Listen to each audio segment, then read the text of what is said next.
The beginning. A story about Alvin Kelby. My mom passed away in the summer I turned 6 and left a single father and his son. But Dad had the bookstore with a leaky roof to fix, so I was on my own, facing the unknown, the terrifying prospect of grade 1. But at the time, how was I to see a kind and gentle soul was waiting there for me?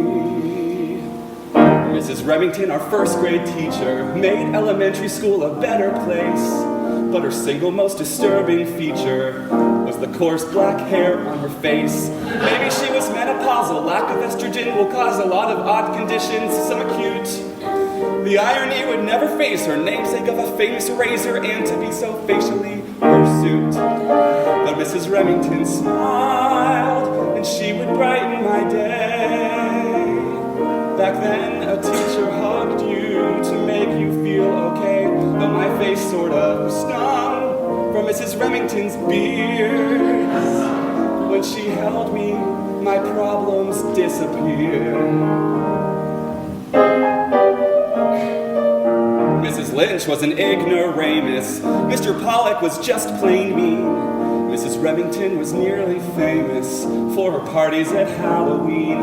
Pumpkin heads of every shape were cut out of construction paper. Each and every one would be displayed. The highlight for the children was to make a really special costume for the yearly Halloween parade. Mrs. Remington smiled, and she was clearly content as she lovingly presided over this, the main event. So we'd nervously walk past her critical eyes, and we'd vie for Mrs. Remington's top prize. There was this one kid wearing cardboard wings, a coat hanger halo, carrying a bell, and a homemade book that said Tom Sawyer. Nobody had a clue who he was supposed to be, except me.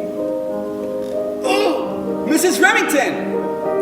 Pamela Cochin thought he was the Statue of Liberty. Mrs. Remington! I know! Donnie Carter thought he was a Thanksgiving turkey.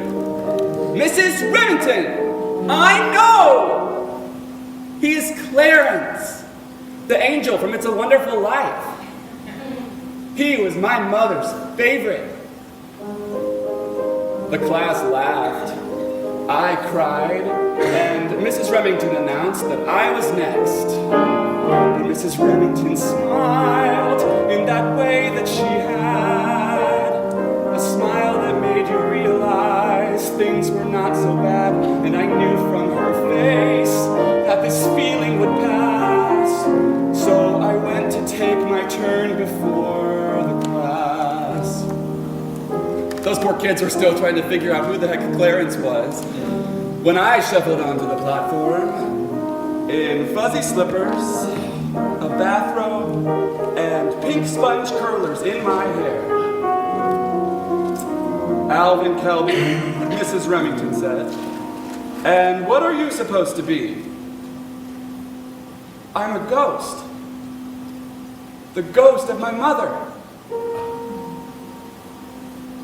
Lunch that day was awful lonely, sitting by myself and only wearing fuzzy slippers and chenille. While all the kids were making fun, in came Mrs. Remington with Clarence dragging slowly on her heel. "Clarence," she said, "I'd like you to meet Mrs. Kelby. She is a big fan of yours." And Mrs. Remington smiled, because Mrs. Remington knew that the battlefield of childhood was easier with two.